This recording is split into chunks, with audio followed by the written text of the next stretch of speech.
This is In Discussion with Denovo. Interviews, insights and advice from industry experts, keeping you connected in the legal community.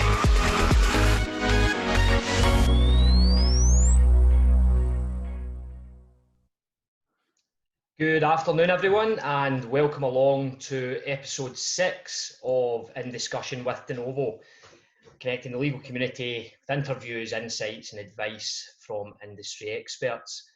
I'm here with my colleague Stephen Hill, Operations Director at Denovo, and our guest Peter Nicholson, Editor of the Law Society Journal. Good afternoon. Welcome along, Peter. So if you don't mind, Peter, I'll just give a bit of background about you. So Peter trained in the law and qualified as a solicitor, actually long enough ago to have been an apprentice rather than a trainee.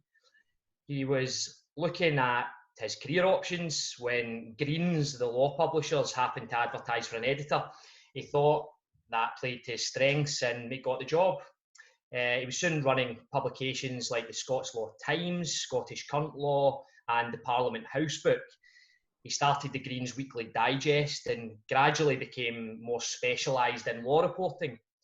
Among his highlights in more than 20 years editing the Scots Law Times were actually seeing the entire 100+ year case archive become available on CD-ROM, of all things, and taking the entire reporting system in-house to be operated digitally. He was then unfortunately made redundant during a company restructure, but soon afterwards the journal job came up and he was appointed to that. So publishing for the profession has been his career niche really. He's now seen around 200 monthly issues of the journal through to publication and helped to take the magazine online and bring in the online daily news service. Now I know most people on here will be well versed in what the journal is. It's labelled the member magazine for the Law Society of Scotland, and as most of you will know, sent out to every practising and non-practising solicitor on the Society's roll. It comes to more than 13,000 copies every month in normal circumstances when it is printed.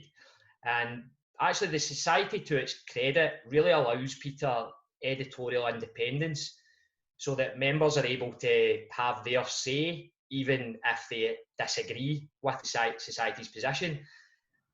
Of course, it's also an important way for the Society to communicate professional information, including rules and standards to members, so it still provides a proportion of the content. But in this episode, Peter's going to give us a bit of history about what is definitely the most popular and widely read legal publication in Scotland. The impact that COVID-19 has had on the way that the journal content is delivered now. We'll provide a bit of insight into the catalyst that forced firms to transition from IT-related working processes to almost everything moving online, as well as the challenges of keeping readers, like everyone listening, abreast of developments in the law and legal practice, whilst still delivering content really that's relevant to what is a very diverse group of readers in many different fields of legal practice. The journal's philosophy is engagement is everything, so we're going to talk a little bit about that. With law firms becoming definitely more like content companies, Peter will advise on how the team at the journal have the expertise to support everyone in the legal community with practical writing skills, allowing firms to create positive content for legal publications, but which actually might help them in turn with improving their communication with their clients. So really interested to hear from you, Peter, and thanks for joining us. Right, thank you, Grant. No problem. So the agenda similar to as most weeks. So I've had a bit of an overview. Peter's going to expand on that during the discussion, talk a little bit about the support from the journal. We'll go into a Q&A. Please feel free to ask any questions throughout. And then we'll mention about next week's episode, how you can get in touch with Peter and how to watch the recorded version of this session. So Peter, if we could start with I suppose a general chat about the history of the journal. How did it start? Well, it's been published every month since 1956, which is just a few years after the Society itself was born. And you're showing the 70th anniversary edition. Of course, that's the Society's 70th rather than the journal's, but we're not that far behind. Until 1998, it was produced by the Society within their office with part-time editors who were also in practice. But they decided to contract it out to someone who'd give it a proper magazine design. And Connect Publications got the contract then, and it's won a series of tenders ever since. And it's also had a number of awards as a professional magazine or member magazine. And since I started on the journal, we've added the online website, which last year was amalgamated with the Society's site to bring all their data into the one place with the same look and feel. We've had successive redesigns to try and keep it looking fresh for members and readers. We've had the Society's annual conference dedicated to the journal when it reached its own 50th anniversary. That was in 2006. And for me, it's shown what a dynamic and constantly changing environment solicitors operate in, because ever since I've been editing it, there's been a more or less constant cycle of change with the regulation structure affecting the profession. We've had the Complaints Commission coming in, all the arguments around alternative business structures and Tesco law. We had Brexit, and then the Robertson report, and of course it's still going on. Sure. And do you, Peter, just to add to that very quickly, do you find that the move to introducing the online content, did you feel that there was, I suppose, a bit more engagement? How is the engagement online with the content you provide? Well, people are all different. Some readers like the online content and have done for a long time. Some have been asking why are you still printing them? It's all online. But we do reader surveys, and we know that a lot of people like to get the paper magazine. It gives them a break from looking at their screens. And if you're on the train, say Edinburgh, Glasgow, you quite often see somebody taking out a copy of the journal to have a flick through it there. So we just try and make it available in whatever format people want to view it, whether that's paper or online. And what do you think the main purpose of the journal is? I suppose part of it is satisfying some of the needs of solicitors, but so how do you collate your content, and what are the readers interested in? Well, as you've already said, we've got a very diverse profession, and the main purpose of the journal is to keep readers abreast of developments in the law and legal practice, and whether that involves the Law Society of Scotland or wider legal and business change.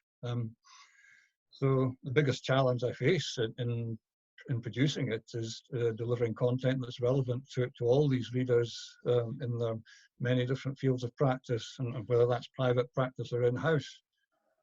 Obviously, we can't keep up with everything for everybody. So what I try and do is keep a balance, try and make sure each issue has got a combination of articles on specific areas of law, articles on topical issues, like this month's one on how the courts have responded to the COVID situation, articles on good business practice or practice management generally. But as you said, it's also a forum for the Society's members to have their say, and there have been times when it's played quite an important role in controversial times, like when the Tesco law, alternative business structures arguments were going through. Sure.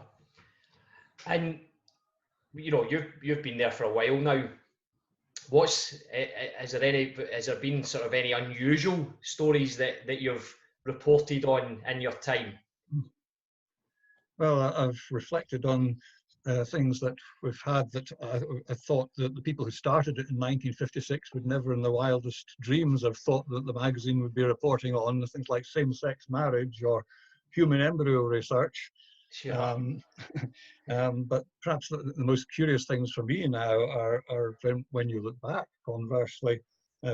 Each month we do a wee snippet from 25 years ago and 50 years ago, and they show you just what a different world we're in now. I mean, if you look at 50 years ago, that's up to 1970 now, but even then, that you wouldn't think, reading the journal, that solicitors were anything other than male. So Sure. I've quoted some of these snippets before, and people thought, women readers think we get steam coming out of their ears the way that the journal was written then. So it's, I assure you it's very different the way I Yeah. present it now. Yeah, absolutely. So I mean, at Denovo, we've been creating legal content for decades, really. We do that regularly now with trying to produce content that we feel is going to be supportive to firms on a range of topics, you know, primarily related to technology, understandably, but you know, we spend a lot of time and effort producing that content to ensure we deliver something that we think is relevant and worthwhile and worth someone's time, really. And I mentioned earlier about law firms becoming more like content companies.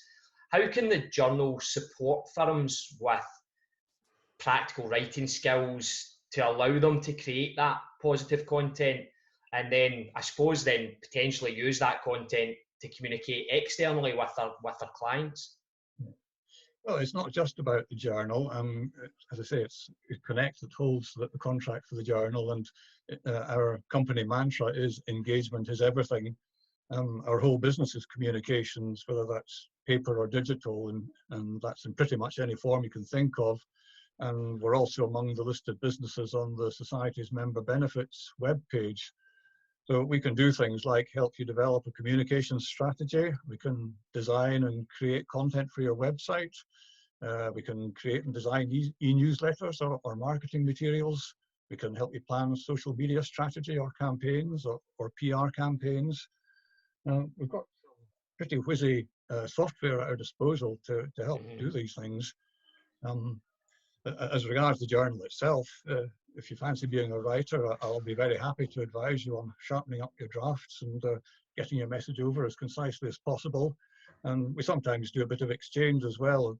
If people have something published in the journal, they ask if they can put it up on their firm's website, and occasionally I ask if I can use something that I like, that I've seen on somebody's website, and they're happy to let it get a wider audience through the magazine. So there's all these ways that we can work with the profession to help get the message across. And just on that then, so if a firm is, you know, firms are in, you know, it's a challenging situation at the moment. Anyone that I'm speaking to are looking at new ways, or not necessarily new ways, but mechanisms to communicate, be that with the legal community or with clients. So if they were to reach out to you, how would they actually do that? What's the process they would go through? Oh, simply email me. Yeah. Almost all my communication is by email. I'm on LinkedIn as well. People can get in touch with me that way, but certainly email peter@connectmedia.cc. And if it's not something I'll deal with directly, then I'll know who in Connect can help them, give them the best advice on what they're looking for. Ideal. We'll share your contact details, because I just wonder if everyone out there is actually aware of the support that you can give them, as much as it's on the website, etc. You know, we just want to make sure that everyone is aware that support is there and you're there to help. Yeah, sure. Thank you. So at the moment, well, most of your readers are at home. So how have you and the journal adapted to the current situation? It was fairly easy from that point of view. I've seen a lot of technical change in my years at Connect. The company's invested a lot in linking our Paisley main office and our Edinburgh base, where I usually work, and giving us also the ability to work remotely, because my colleagues and I are often out in clients' offices or otherwise away from the office. So we've already been able to create or access company files from home. We use things like Google Hangout for meetings, or just keeping sight of each other during this COVID situation with company hangouts on a Friday afternoon sometimes. I work almost entirely using a MacBook and iPhone, so I can do pretty much anything from home that I could in the office. Likewise, our design team already had their own kit at home, so it was pretty easy to switch when the shutdown came. You might not realize we've already produced the April and the May editions entirely by people working from home. And that's whether it's the paper or the digital productions. In fact, I found it harder to keep up with the pace of events outside because the lockdown began only 10 days before our April magazine went to press. Sure, yeah. So there was a huge amount happened in that time with the courts closing, the registers closing, and all the work the Law Society and everybody else was doing to try and keep at least some things running. But we still managed to bring in a good deal of COVID-related content and mixing it with our regular features. Okay. And May turned out much the same. So that's been the bigger challenge for me. Okay. No, I think it's it's absolutely the right thing to do. The publication is so important, and the information is shared within it, and to allow everyone to still have access to it, and to turn that around as quickly as you did, I suppose shows that you had the infrastructure there to do it, but also that you just acted very quickly. And I'm sure everyone who's still able to access it appreciates that. So you mentioned a bit about your experience with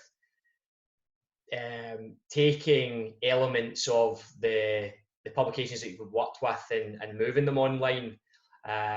Even years ago, you were doing that. So you've got plenty of experience there. And I suppose over your time, you've seen the transition from non-IT related work to everything moving online. What do you think was the catalyst for that? Well, demand for one thing, yes. People say that the lawyers are a bit slow to keep up with changing technology, and maybe some of them are, but certainly there's a lot that are keen to get more information and get it faster. And ever since I started in legal publishing, and that's before anything was online, there was always a demand to get things more up to date, because when I started, Scots legal publishing wasn't in very good shape, really. Most textbooks were out of date, and law reports took a long time to come through, and all that changed a lot through the 1980s and 90s. With there's far more books now available than there were then, and bringing the Scots Law Times so that we could do it in-house and through our own IT, and that was a transformation for that too. And since they came to the journal, a monthly magazine obviously is it's a wee bit of a disadvantage if you don't have some means of keeping people up to date in between times in these days. So that was a big driver for us creating the journal website and the daily news service at that time. And really, it's a constant push to get more information out faster, and I just constantly aware that that there are many more other services available on the market or for the profession. And if we don't get things out quickly, then other people will, and people will not really need the journal. So we're keeping our end up by delivering quickly and in a variety of formats. Mm-hmm. And so you mentioned there about, you partly answered my next question earlier, I suppose, which was about the different formats that people want to receive the information from the journal. So now that it being, so I'll just add something on, that I'm quite, as someone who actively participates and provides editorial and advertises, Denovo, we do that, and we found it extremely beneficial to be part of it, and are always very grateful for the support that you give us. That's for sure. But do you see the digital format being part of what everyone's calling the new normal? And do you see the digital format always being there? So for the journal, like medium, long term, I know short term it is now, but do you see it always being an option to have it online? And does a digital format allow you more freedom to provide either more content, slightly different content in the way that potentially people advertise, because it is digital, or that just content's delivered in general. What's your feeling on that going forward? I think it's definitely always going to be online. It has been for, well, about 16 years or so now, and that's not going to finish. Apart from anything else, the online is searchable, and if you've got already archived there, you can look through the back issues quite easily. As regards the new options that we've introduced, well, time will tell. We'll have to see what the reader reaction to them is, how well they like them, whether they want us to keep doing them in that format or something different. We've invited people to give us their feedback with the email that we used to send out the links for this month's edition, which was the first one that was wholly digital. So the more people get in touch with us, the better idea we'll have of what people want to see going forward. What the future is for print once things, if we do get back to normal. I've also had 1 or 2 emails already from people who say, please don't abandon the print. So we'll have to. So like I said, there are definitely those who prefer to read their journal that way. So we're just going to have to look at everything in the round once we've got the experience of a few more months behind us, and see how we can best serve our readership in the medium to long term. Yeah, I think there's always going to be a place for print. You know, if you make a really sort of simple comparison, it's to, you know, anybody, I know that my generation and your generation will grow up reading a newspaper, you know, through your time, and okay, we can get our news in lots of different ways, but I still like sitting down with a paper and having a read. And I think it's the same. You mentioned earlier about just sitting on the train or whatever it may be, just be able to have something tangible. So I think there is a place for both going forward, which is good news. Yeah, some people have the years of the journal on their shelves as well. Yeah, even in bound volumes still, never mind the magazines. So yeah, you've got the whole range of tastes. You need to do a collector's item. Maybe the 70th anniversary one was that. But yeah, no, that's all good. No, I really appreciate those you taking those questions, Peter. We've actually had a couple of questions in for you, so I'll just pass you over to Stephen just now, and he can run through them with you. Okay, I'll just go through them one by one. So the first question we had in was, how many people work on the journal? Editorially, it's really just me, with some backup for the online news if I'm away. We've got somebody else who sells the advertising, and our design and subbing team take it through the page layout and the subbing stages over about the last week before it goes to press each month. But the rest's down to me, and of course all the contributors who keep the content coming in for us. Okay, perfect. And that probably leads on to the next question. How do you become a journal author? Email me with an idea. I'm always pleased to hear from people who are thinking of writing, and I like to encourage new talent, more junior solicitors or even trainees, and anybody else who's a first-time author, as well as the folk with more experience. I take the view that everybody's got to start somewhere, and just like I'm aiming for diverse content, I like to see a diverse range of authors, and equally the society likes the journal to reflect the diversity in the profession. So if you bring me an idea, I can give feedback on whether we've got anything else in the pipeline on that subject. And if I can, I'll give some input on what might make the article most useful to readers, and also give feedback on any drafts that you send me before the final version. Perfect. We'll take content as well. We'll take content on pretty much any topic that's likely to be of interest to a section of our readership. I generally think that people who write are probably better placed than me to know what's happening in their practice area. And remember that we can publish online. I think this is something maybe Grant touched on a little while ago. The online gives us a bit of extra flexibility as well, although we're still making the magazine format and the page layout. Even with our digital edition, we can still put up additional content that's not part of that magazine, and that's something the online gives us more flexibility to do.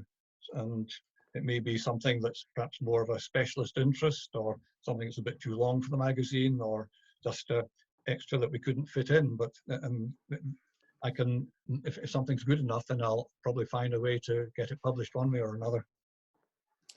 That's great. So you can see Peter's contact details, email and Twitter handle are all on screen, and you can also find them on LinkedIn by searching Peter Nicholson. The May edition of the Law Society Journal is available now on the Law Society website. There's a couple of ways you can view that PDF, and I went through an interactive online version yesterday, and it's very good. Nice way of reading the magazine. Do you have anything particular you want to add on what's in this month's issue, Peter?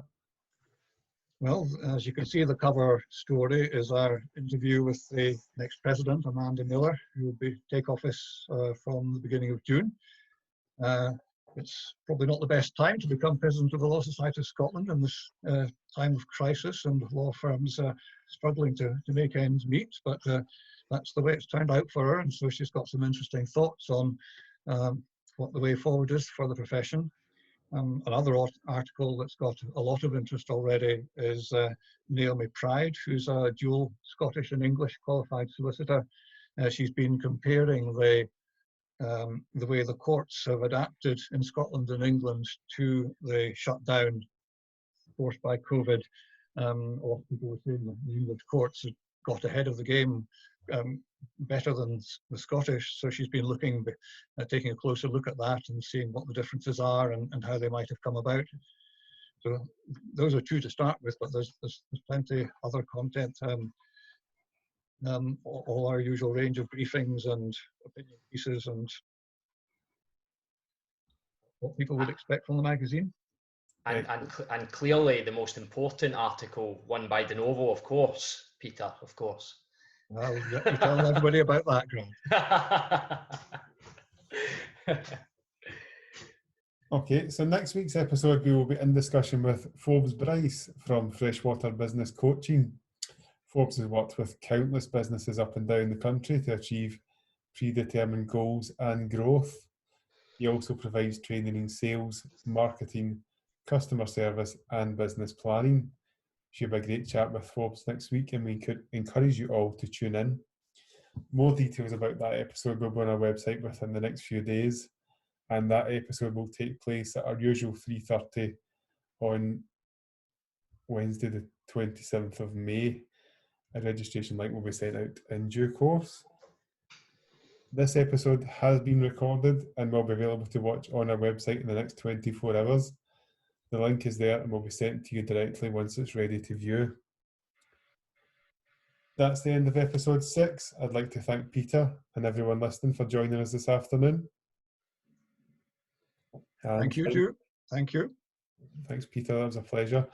Finally, I'd just like to say, stay home, stay safe, and enjoy the rest of your afternoon. Hope it's sunny where you are, and we'll see you next time in discussions with Denovo. Thanks very much, Peter. Thanks, Grant.